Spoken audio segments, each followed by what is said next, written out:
사흘째 되던 날 갈릴리 가나에 혼례가 있어 예수의 어머니도 거기 계시고 예수와 그 제자들도 혼례의 청함을 받았더니 포도주가 떨어진지라. 예수의 어머니가 예수에게 이르되 저들에게 포도주가 없다 하니 예수께서 이르시되 여자여 나와 무슨 상관이 있나이까 내 때가 아직 이르지 아니하였나이다. 그의 어머니가 하인들에게 이르되 너희에게 무슨 말씀을 하시든지 그대로 하라 하니라. 거기에 유대인의 정결 예식을 따라 두세 통 드는 도랑아리 6이 놓였는지라. 예수께서 그들에게 이르시되 항아리에 물을 채우라 하신즉 아귀까지 채우니 이제는 떠서 연회장에게 갖다 주라 하심에 갖다 주었더니 연회장은 물로 된 포도주를 맛보고도 어디서 났는지 알지 못하되 물 떠온 하인들은 알더라. 연회장이 신랑을 불러 말하되 사람마다 먼저 좋은 포도주를 내고 취한 후에 낮은 것을 내거늘 그대는 지금까지 좋은 포도주를 두었도다 하니라. 같이 읽습니다.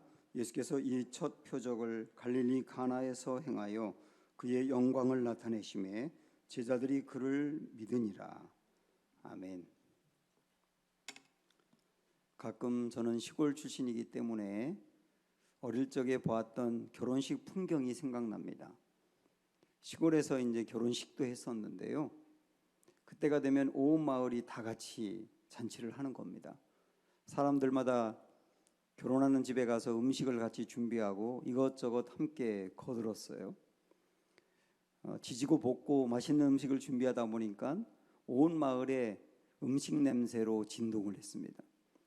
아이들은 뛰어놀다가 그 결혼식 집에 막 수시로 드나들면서 맛있는 음식을 손으로 집어가고 그러면서 아주 행복해했습니다. 신부는 곱게 차려입은 모습으로 안방에 이렇게 앉아 있으면 마을의 할머니들이 그 옆에서 이것저것 물어보기도 하고 참 곱다고 이야기도 하고 칭찬도 했지요. 뭔가 물어보면 신부는 들릴 듯 말 듯한 조용한 목소리로 네 하고 대답을 하더라고요. 그런 아름다운 그 결혼식 풍경이 생각이 나면서 우리 인생의 최고로 기쁜 날은 결혼식 아닙니까? 요즘은 코로나 때문에 결혼식이 취소되기도 하고 또 결혼식에 오는 손님들도 제한적으로 받기도 하고 또 식사를 하면 위험하니까 선물로 대신하기도 하다 보니 결혼식 그러면 시끌벅적하고 막 사람들이 몰려서 막 이렇게 얘기도 하고 웃으면서 박수치며 노래하고 춤추고 뭐 그런 분위기가 되어야 되는데 그게 참 아쉽다는 생각이 듭니다. 이스라엘의 예수님 당시의 결혼은 일주일 동안이나 계속됐습니다. 사람들이 일주일 동안 온 마을 사람들이 모여서 함께 잔치를 했는데요. 그러다 보니까 결혼식에서 정말 중요한 게 포도주였거든요. 이 포도주가 일주일 동안 먹을 만큼의 양이 충분히 있어야 합니다. 그런데 어찌된 일인지 오늘 말씀해 보니 갈릴리 가나에 혼인잔치가 벌렸는데 그 집에 포도주가 떨어지고 만 겁니다. 우리 1절부터 보시면 사흘째 되던 날 갈릴리 가나에 혼례가 있어 예수의 어머니도 거기 계시고 예수와 그 제자들도 혼례의 청함을 받았더니 포도주가 떨어진지라. 포도주가 떨어졌다고 나오는데요. 이때 당시에 포도주가 떨어진 것은 재앙입니다. 이렇게 여러분이 생각하시면 될 거예요. 만약에 어떤 집에 결혼식이 있어서 식장에 참여했는데 식당에 가보니 뷔페 음식이 다 상해버려서 먹을 수가 없게 됐습니다. 이와 똑같은 거예요. 그러면 혼주도 그렇고 그 신랑 신부는 얼마나 낭패에 빠지겠습니까? 그리고 마을에서 이 집을 두고 그 집은 결혼식에 포도주가 떨어진 집이라고 하는 오명이 남을 수밖에 없어요. 이게 그때 당시의 문화였습니다. 그래서 포도주가 떨어졌다라고 하는 것은 이 기쁨을 잃어버렸다. 가장 기뻐야 될 혼인식의 기쁨을 빼앗겼다. 이렇게 생각을 하시면 됩니다. 더 큰 문제는 포도주가 떨어졌는데 그게 최고의 문제인데 이 문제를 해결할 길이 없다는 게 더 문제예요. 포도주를 어디서 사올 수도 없는 상황이고 문제가 일어났는데 그 문제를 해결할 길이 없는 게 더 큰 문제라고요. 한번 정리를 해볼까요? 지금 이 집의 문제는 뭐냐면 기쁨을 잃었다, 잔치를 잃었다, 흥이 깨졌다, 그리고 춤이 멈추었다. 문제가 생겼는데 이 문제를 해결할 길이 없다. 지금 이런 상황이라고요. 시편 104편 15절에 보면 사람의 마음을 기쁘게 하는 포도주라고 하는 말이 있고요. 전도서 10장 19절에 보면 포도주는 생명을 기쁘게 하는 것이라는 말도 있어요. 그래서 성경에서는 포도주를 기쁨의 상징으로 보고 있습니다.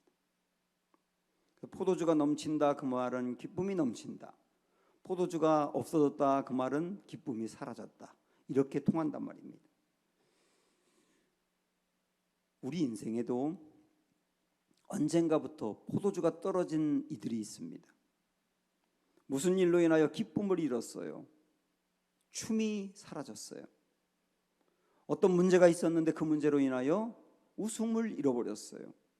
근데 더 큰 문제는 그 문제를 해결할 길이 안 보이는 게 문제예요. 그런 이들이 있다고 하면 지금 바로 본문의 상황과 똑같다고 할 수 있습니다. 근데 참 감사하게도 예수님이 그 포도주가 떨어진 혼인집에 계셨고 예수님이 이 문제를 해결하셨다는 겁니다. 우리 예수님은 이렇게 기쁨을 잃어버린 곳에, 춤이 멈추온 곳에 기쁨을 회복하셨고 다시 춤추게 하셨어요.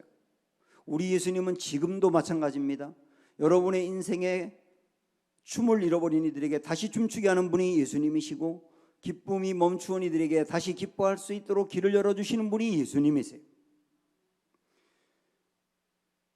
포도주가 떨어졌을 때 예수님의 어머니 마리아도 그 집에 계셨는데 마리아가 예수님에게 부탁을 했습니다. 좀 어떻게 좀 해보라고.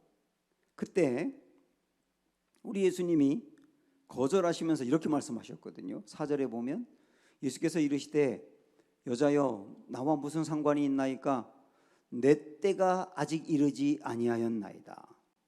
여기 내 때가 이르지 않았다는 말을 주목해 보셔야 합니다. 여기서 말하는 내 때라고 하는 것은 예수님이 누구신지를 명백히 드러내는 때를 말하는 거예요. 우리 예수님이 하나님이시고 우리 예수님이 그리스도이시고 우리 예수님이 죄 가운데 있는 사람들을 건져내기 위해서 십자가를 지실 터인데 그런 분으로 오셨다는 것을 드러내는 게 예수님의 때가 된 건데 그 때가 아직은 아니라는 거예요. 그래서 거절하신 겁니다. 그런데도 마리아가 계속 거듭 이야기하고 하니까 참 감사한 것은 뭐냐면 우리 예수님은 예수님의 때가 아직 아닌데도 불구하고 그 때를 수정하시면서 이 집을 도와주세요. 저는 이 말씀을 묵상하면서 우리 예수님과 하나님에게는 하나님이 이루실 때가 있고 방법이 있다는 걸 우리가 알고 있지 않습니까? 근데 분명히 하나님의 때가 있고 하나님의 방법이 있는데 어떤 때는 하나님의 때와 방법을 수정하면서까지 도와주시기도 한다는 걸 알게 됐어요. 출애굽기에 보면 이스라엘 백성들이 금송아지 섬기는 일이 있었지 않습니까? 그 일이 있고 난 다음에 하나님께서 진노하셔가지고 이 백성을 진멸하겠다 그렇게 결정하셨어요. 그때 모세가 하나님 앞에 서서 용서해달라고 애원하면서 하나님 차라리 제가 멸망을 받아도 좋으니까 이 백성은 살려주세요 라고 강력하게 중보기도 하니까 하나님께서 마음이 요동하셔서 모세의 기도를 들으시고 이스라엘 백성들을 진멸하려고 했던 계획을 수정하세요. 그래서 심판을 뭐로 바꾸느냐면 긍휼로 바꾸셨어요. 그걸 통해서도 우리가 알려주는 겁니다. 하나님은 때로 심판하려고 했던 계획을 바꾸어서 긍휼로 수정하기도 하신다. 그런 하나님이시기에 때가 결정됐고 하나님의 계획과 방법이 있지만 그걸 바꿔가면서까지 이 혼인집에 긍휼을 베푸신 분이시라는 거예요. 여러분들이 이분이 나의 하나님이라는 것을 정말 알았다고 한다면 우리는 이 시간에 아주 순수한 마음으로 주여 나에게도 기적을 베풀어 주십시오. 기도할 수 있어야 됩니다. 주여 나에게도 기적을 베풀어 주시고 나에게도 다시 기쁨을 회복해 주시고 다시 나도 춤출 수 있도록 해주세요 라고 기도할 수 있어야 되고 간구할 수 있어야 됩니다. 그럴 수 있는 것은 주님이 바로 그런 분이기 때문입니다. 그런데 이 말씀은, 이 기적의 말씀은 우리 주님은 우리에게 다시 춤을 추게 하는 분이다라고 하는 것도 보여주지만, 여기서 매우 중요하게 이제 보여주는 핵심이 있어요. 그게 11절이거든요. 자, 이 말씀 한번 보십시오. 다 같이 시작.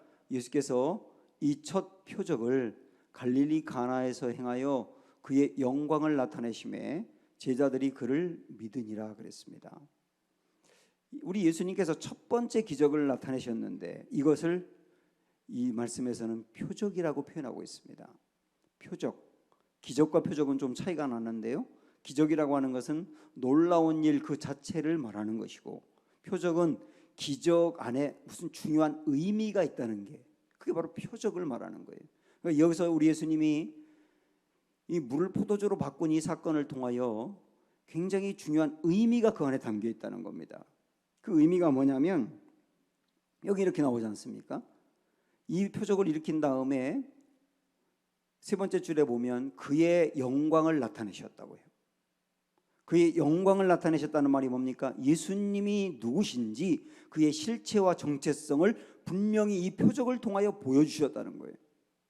예수님이 누구시냐? 예수님이 어떤 분이시냐? 예수님이 어떤 일을 하려고 이 땅에 오셨느냐를 표적을 통하여 분명히 보여주었다는 측면에서 영광을 나타내셨다 그러는 거예요.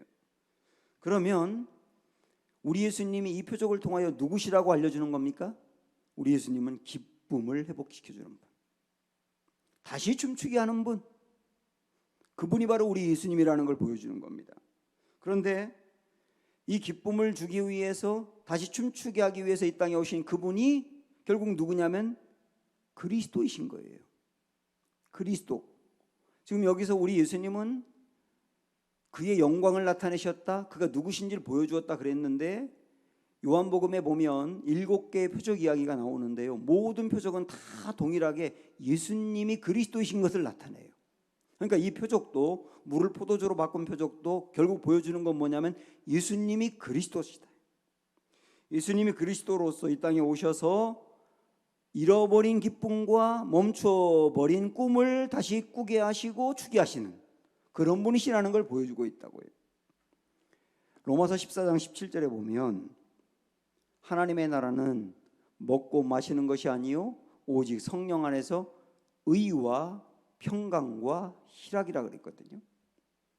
그러니까 우리 안에 마음의 의와 평화와 희락, 기쁨이 넘쳐 흐를 때 그게 바로 하나님의 나라라는 거예요.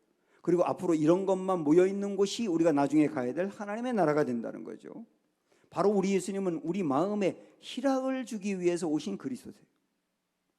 그 다음에 요한복음에 보면 내가 이것을 너희에게 이름은 내 기쁨이 너희 안에 있어 너희 기쁨을 충만하게 하려 함이라 그랬습니다. 우리 예수님이 땅에 오신 것은 예수님 안에 있는 기쁨을 우리에게도 주어서 우리도 예수님 안에 있는 기쁨이 내 안에 넘쳐 흐르게 하기 위해서 오셨다는 거죠. 그 기쁨을 주는 분이 그리스도 예수님이십니다. 예수님이 여러분에게도 그리스도 맞나요? 우리 많은 분들이 이미 내 예수님은 나의 그리스도다라고 받아들이고 있습니다. 감사한 일이죠. 그런데 아직까지도 교회를 다니면서 예수님이 그리스도라고 하는 사실이 마음으로 믿어지지 않아서 혼란스러운 분들이 있어요. 자, 그분들에게 이 말씀을 드릴 테니까 자세히 한번 잘 들어보십시오. 예수님의 어머니 마리아는 예수님을 잉태했고 예수님을 낳았습니다. 그리고 어릴 적부터 예수님을 젖먹여 키웠고 어릴 적에도 양육을 했고 그리고 30살까지 30년 동안을 예수님과 함께 살았어요. 그래서 예수님을 가장 잘 아는 사람이 누구냐면 마리아입니다. 근데 우리 예수님에게 이 혼인집에 포도주가 딱 떨어졌을 때 마리아가 뭐라고 합니까? 이 문제를 해결해 달라고 하잖아요. 여기서 이 문제 해결해 달라고 하는 것은 예수님에게 멀리 가서 포도주를 사오라는 얘기가 아니에요. 예수님이라면 지금 포도주가 떨어진 이 문제를 해결할 수 있는 분이라고 마리아는 믿었다는 사실입니다. 그래서 우리 예수님이 내 때가 아니에요 라고 거절을 하니까 그 다음에 여러분 성경의 5절을 보면 뭐라고 되어 있느냐면 하인들에게 마리아가 시키는데요. 예수님께서 뭐라고 말씀하시든지 너희가 순종하라 그럽니다. 예수님이 뭐라고 말씀하시든지 따르라 그렇게 얘기를 해요. 자, 그러면 생각을 해보십시오. 예수님이 어릴 적부터 자라서 예수님을 누구보다 제일 잘하는 사람이 누구라고요? 마리아라고요. 근데 그 마리아가 포도주 문제를 해결해 달라고 예수님에게 부탁하고 예수님이라면 이 문제를 해결해 줄 수 있는 분이라고 믿었다는 사실이에요. 교주들이 있잖아요. 이단의 교주들. 그 사람들이 자기를 나 하나님이야, 나 그리스도야, 나 보혜사 성령이야 그렇게 얘기하는 사람들이 있어요. 그러면서 머리에 왕관을 쓰고 다니기도 하고 뭐 흰말을 타고 다니기도 하고 그러면 그걸 보고 사람들은 미혹이 돼가지고 막 소리 지르고 뭐 아멘하고 박수치고 환호하고 야단난단 말이에요. 근데 제가 이런 생각을 해봤습니다. 이단의 교주가 나 하나님이야, 나 그리스도야, 나 성령이야 이렇게 말할 때 그 소리 들으면서 제일 웃기는 사람이 누굴까? 그의 가족일 거예요. 그 교주의 아내 그리고 아이들은 내 남편과 내 아빠가 누군지 제일 잘 알거든요. 그래서 지금 사기친다는 거 알거든요. 근데 사기쳐가지고 돈을 긁어 모아가지고 누리고 사니까 가만히 있잖아요. 근데 제일 웃기는 건 그 사람들이라고. 누군지 아니까. 당연하지 않습니까? 자, 이걸 갖고서 마리아 얘기를 다시 생각을 해보시라고요. 예수님이 어릴 때부터 30년 동안 마리아와 함께 살았기 때문에 예수님이 누구신지를 제일 잘 안다고요. 마리아는. 그 마리아가 예수님이 제일 누군지 잘 아는데 예수님에게 포도주 문제를 해결해 달라고 당신이라면 그럴 만한 능력이 있다고 믿었던 것은 뭐냐면 마리아야말로 예수님을 그리스도로 믿었다는 사실이에요. 그걸 통해 여러분 생각을 해보십시오. 가장 잘할 수 있는 사람이 예수님을 그리스도로 믿었다고 한다면 예수님은 정말 그리스도 아니에요? 우리 예수님은 그리스도시고 이 땅에 오셔서 기쁨이 떠난 사람에게 기쁨을 주고 춤이 멈춘 사람에게 다시 춤추게 하기 위해서 오신 그리스도시에요. 이걸 우리 모두가 마음으로 이 시간에 받아들일 수 있게 되기를 축원합니다. 자, 이런 일이 있고 난 다음에 우리 앞에서 봤던 11절의 말씀을 이번에 한번 다시 보시면 이렇게 나옵니다. 예수께서 이 첫 표적을 갈릴리 가나에서 행하여 그의 영광을 나타내심에 제자들이 그를 믿으니라. 표적이 일어난 것을 보고 제자들이 예수님을 믿게 되었다는 말이에요. 적어도 여기에 제자들은 이 성경을 보면 5명 정도가 될 겁니다. 그 사람들이 예수님이 탁월한 분이라고 하는 것을 알고 그분의 제자가 되기 위해서 따랐지만 예수님이 아직 그리스도라고 하는 것을 믿진 못해요. 그런데 이 표적을 보고 난 다음에는 예수님을 그리스도로 믿었다는 얘기입니다. 우리가 가끔 기적을 경험하고 하나님 우리에게 기적을 베풀어 주실 때가 있는데 그 중요한 목적은 뭐냐면 예수님이 누구신지를 알려주는 것이고 그것으로 인하여 우리의 믿음이 굳세어지는 겁니다. 이게 기적을 주는 목적이라고요. 그래서 여러분께서도 내 인생에 기적을 달라고 기도하시라 그랬는데요. 기도하시면서 분명히 목적을 어떻게 세워야 되느냐면 주님, 이 기적을 통하여 하나님을 알기를 원합니다. 예수님을 바로 알기를 원합니다. 그리고 그걸 통하여 내 믿음이 굳건해지기를 원합니다. 그래서 매일매일 또 기적을 주세요, 또 기적을 주세요라고 기도하는 신앙이 아니라 이미 내게 준 기적을 가지고 예수님을 바로 알았기 때문에 그 다음에 어려움을 만나든 시련을 만나든 그 알고 있는 예수님을 의지함으로 믿음이 굳세어서 그것으로 어려움을 극복해야 된다 이런 말씀을 하고 있는 거예요. 기적의 목적은 예수님이 누군지를 알고 그걸 알므로 말미암아 믿음을 강건케 하기 위함이다. 이렇게 이야기하고 있지 않습니까? 자, 우리는 계속 지금 어떤 말씀을 보고 있냐면 예수님은 그리스도시다. 그래서 그리스도로서 기쁨을 잃어버린 곳에 기쁨을 주고 춤을 빼앗겨버린 이들에게 다시 춤추게 하는 분이다. 그걸 계속 보고 있습니다. 그러면 이제 어떻게 다시 춤추게 하느냐라고 하는 것을 보아야 되겠죠. 어떻게 다시 춤추게 하느냐. 먼저 말씀드리면 물을 포도주로 바꾸심으로 춤추게 하시는 분이십니다. 우리 예수님께서 물을 포도주로 바꾸셨는데요. 여기서 이 물이 어떤 거였느냐면 6절 7절 보시면 이렇게 나와요. 거기에 유대인의 정결 예식을 따라 두세 통 드는 도랑아리 6이 놓였는지라. 예수께서 그들에게 이르시되 항아리에 물을 채우라 하신즉 아기까지 채웠다 그랬습니다. 여기 어떤 물이라고 나와요? 정결 예식을 따라 두는 물이라고 나옵니다. 이게 무슨 말이냐면 이스라엘은 사막지구이기 때문에 밖에서 돌아다니고 집으로 들어갈 때는 꼭 손발을 닦아야 됩니다. 이게 아주 더러우니까요. 그래서 집집마다 손발을 닦기 위해서 항아리에 물을 채워 놓았어요. 그 물을 정결 예식을 위한 물이라고 말합니다. 그러니까 이 물은 어떤 거냐면 더러운 몸을 씻는 물이에요. 근데 우리 예수님은 더러운 몸을 씻는 그 물을 가지고 포도주를 바꾸신 거예요. 8절 9절 보시면 이렇게 나오죠. 이제는 떠서 연회장에게 갖다 주라 하심에 갖다 주었더니 연회장은 물로 된 포도주를 맛보고도 어디서 났는지 알지 못하되 이렇게 나오거든요. 물이 포도주로 바뀌었다고요. 그 물은 어떤 물이었어요? 몸을 깨끗하게 하는 물이었어요. 근데 뭐로 바뀌었어요? 포도주로 바뀌었어요. 여기서 포도주의 의미를 생각하셔야 됩니다. 이게 굉장히 중요한 말씀인데, 여러분 포도주는 아까 앞에서 뭘 상징한다고 했냐면 기쁨을 상징한다고 했어요. 그런데 포도주는 또 하나 중요하게 상징하는 것이 있습니다. 그게 뭐냐면 피를 상징합니다. 포도주는 뭘 상징한다고요? 피를 상징한다고요. 성만찬을 할 때 떡과 포도주를 먹고 마시지 않습니까? 그 떡은 예수님의 몸을 상징하고 그 마시는 포도주는 예수님의 피를 상징하잖아요. 그처럼 포도주는 피를 상징한다고. 물은 우리 예수님이 포도주로 바꾸기 전에 있었던 그 물은 몸을 깨끗하게 하는 거지만 피는 뭐냐면 영혼을 깨끗하게 하는 거예요. 물은 몸을 깨끗하게 씻지만 영혼까지 씻지는 못합니다. 그런데 피는 영혼을 깨끗하게 씻는 거예요. 여기서 말하는 영혼이라고 하는 것은 죄악 가운데 빠져 있는 영혼이죠. 부패해 있는 영혼, 씻어야 될 영혼, 그 영혼을 씻는 게 뭐라고요? 피라고요.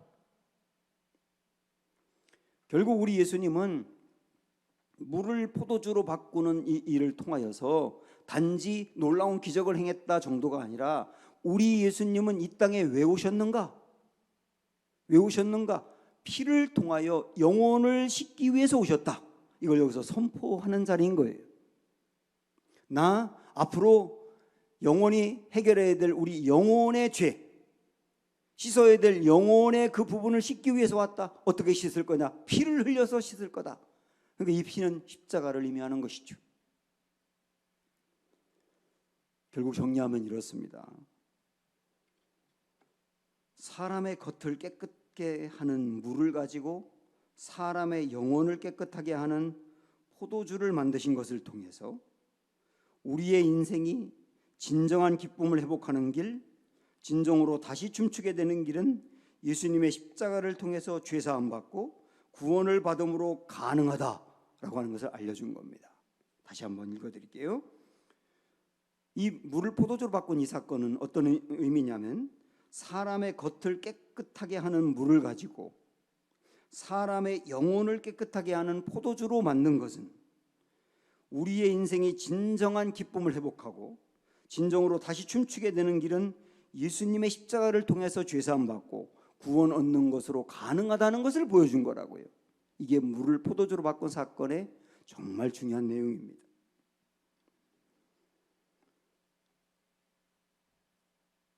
사람들은 기쁨을 추구해요. 여러분도 기뻐하기 원하시잖아요. 저도 마찬가지죠. 그런데 사람들이 추구하는 기쁨은 잠깐 있다 사라지는 기쁨이라고. 개그맨들이 웃겨서 TV를 보다가 깔깔대고 웃지만 그 다음은 사라지는 기쁨.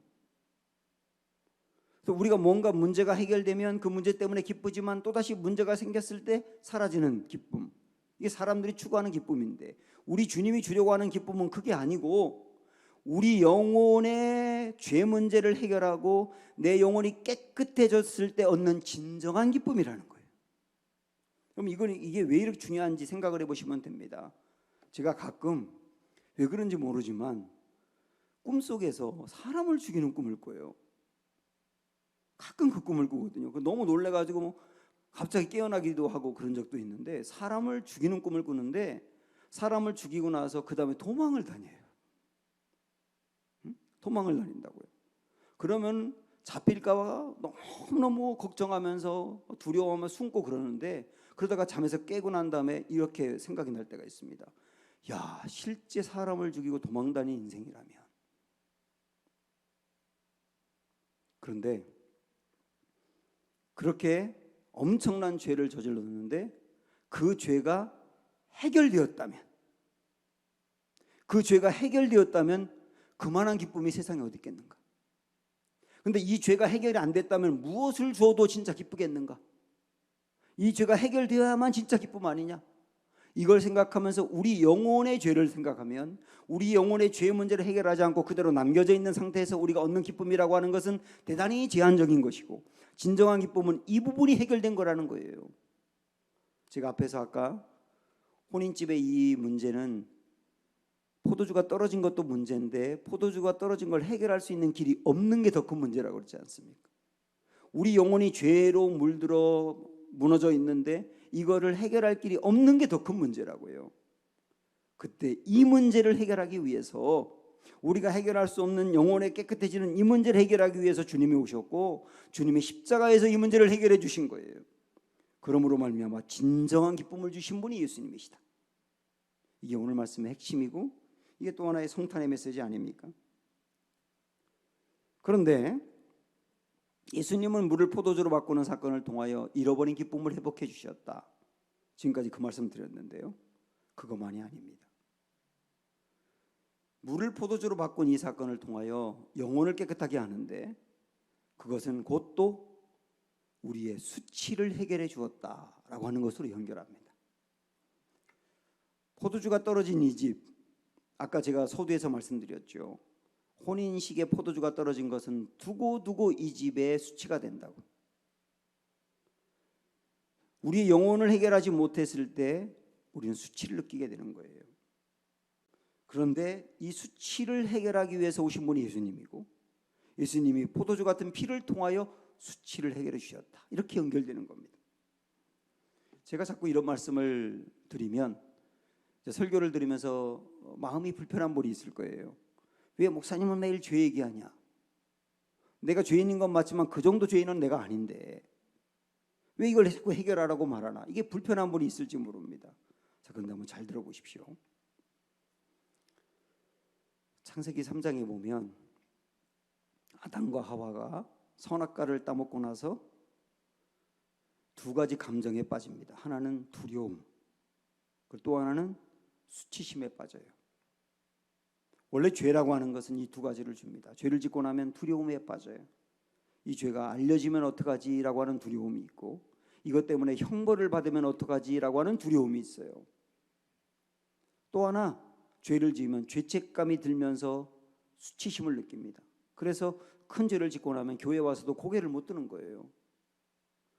죄를 지었는데도 두렵지도 않고 수치심도 없다면 이 사람은 정말 심각한 거거든요. 그런데 이 두려움과 수치심을 느낀 아담과 하와는 그 다음에 이걸 어떻게 합니까?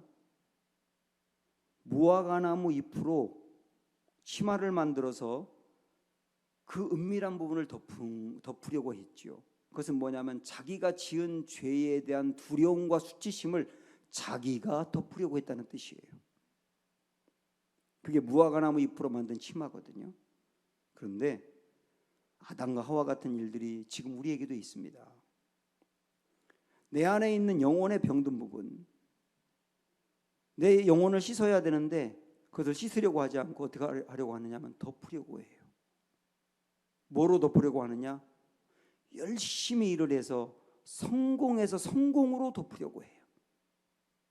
성공하면 자기 안에 있는 죄가 덮어진다고 생각을 하는 겁니다. 어떤 사람들은 자기의 이름을 날리고 명성을 날리고 싶어 해요. 그럼 명성을 날리면 그것으로 인해서 자기의 과오가 덮어진다고 생각을 하는 거예요. 어떤 사람들은 외모를 정말 아름답게 꾸미려고 합니다. 아름다운 화려한 외모를 가지면 그 속에 있는 허물이 덮어진다고 생각을 하는 거예요. 어떤 이들은 다른 사람으로부터 좋은 인정을 받고 평판이 좋아져서 좋은 사람이라고 하는 말을 들으면 그것으로 그 사람 안에 숨어있는 죄가 덮어진다고 생각을 해요. 어떤 사람은 열심히 노력하면 그 열심으로 인해서 덮어진다고 생각합니다. 여러분, 이 모두가 다 뭔지 아세요? 무화과나무로 치마를 해 입는 겁니다. 옛날에 나왔던 영화 중에 이 권투 영화 로키라고 하는 영화가 있었어요. 그 1편에 보면 주인공이 그때 당시에 세계 챔피언인 아폴로 크리드라고 하는 선수와 경기를 앞두고 있습니다. 그러면서 자기의 애인에게 이런 말을 해요. 자기는 굳이 이 경기에서 이기려고 생각하지 않는다고. 이길 수도 없다고. 다만 끝까지 버티기만 하면 목표가 이루어진다고. 그런 얘기를 하면서 좀 구체적으로 이런 말을 하거든요. 한번 들어보세요. 나는 그냥 보여주고 싶어. 내가 쓰레기가 아니라는 것을. 저도 상관이 없어. 그놈이 내 머리를 빠개도 상관없어. 내가 하고 싶은 건 끝까지 가는 것뿐이야. 그게 다야. 저 녀석이랑 붙어서 15회까지 간 인간이 없거든.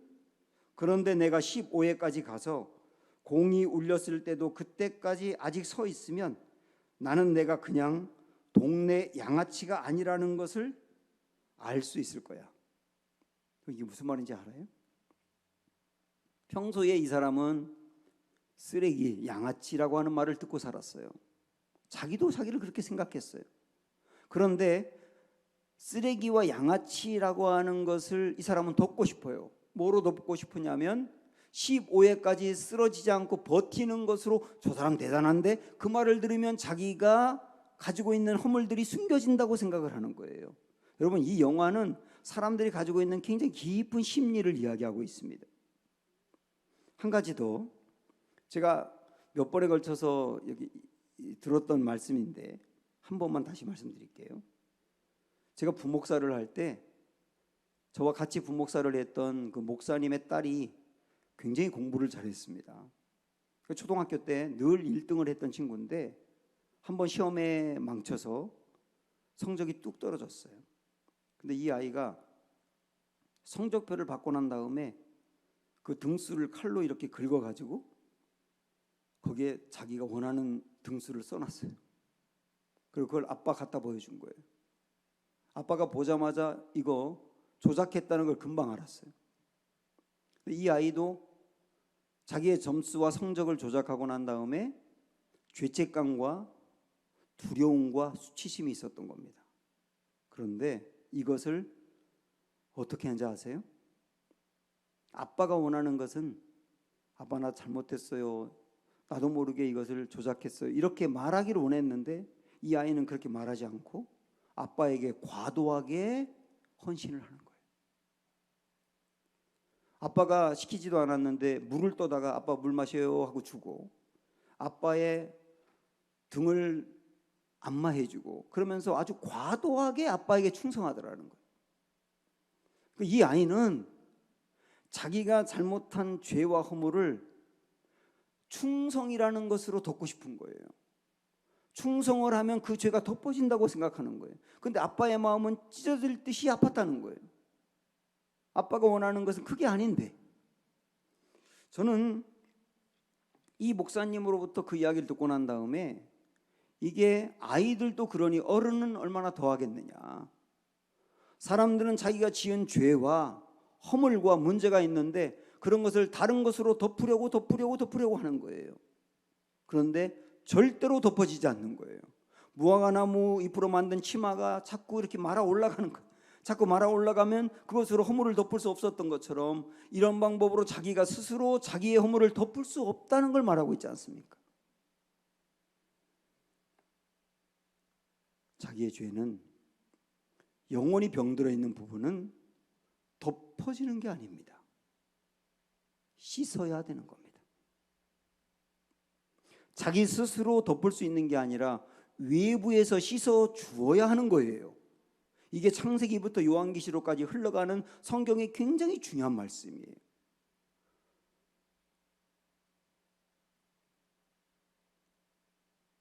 꼭 기억하십시오. 죄와 허물은 덮을 수 있는 게 아니다. 씻어야 된다. 사람은 스스로 덮을 수 없기 때문에 이 문제를 해결해 주고 씻어주기 위해서 예수님이 오신 겁니다. 그리고 오늘 물로 포도주를 바꾼 사건을 통하여 앞으로 나는 너희의 영혼에 병든 것을 씻어주기 위해서 피를 흘릴 거야. 그것을 미리 보여주었고 실제 그렇게 하셨다고요. 우리에게 기쁨을 주고 다시 춤을 출 수 있게 하려고 우리 예수님은 죽음의 길로 가셨습니다. 우리에게 기쁨의 잔을 마시게 하기 위해서 우리 예수님은 죽음의 잔을 마시셨어요. 우리에게 기쁨을 주기 위해서 당신은 모든 기쁨을 잃어버리셨어요. 우리 스스로 나의 허물을 덮으려고 애쓰고 노력하는 사람에게 우리 주님은 더 노력해봐 라고 말씀하시는 게 아니라 그렇게는 안 돼. 내가 못하기 때문에 내가 해결해 주기 위해서 피를 흘린 거야. 내 피를 믿어 라고 말씀하세요. 우리 예수님은 우리가 받아야 될 형벌을 그분이 대신 받음으로 우리를 형벌에서 벗어나게 하셨고 죄로 인해서 눌려있는 아픔을 그분이 안고 감으로 이 아픔에서 우리는 벗어나 기쁘게 하셨다고요. 이 일을 하기 위해서 오신 주님을 기다리는 것이 성탄절이지 않습니까? 이번 주는 성탄의 절기입니다.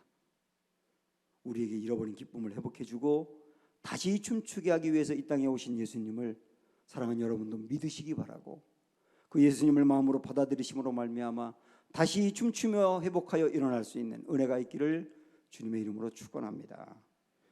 생명주께 있네 함께 찬양합니다.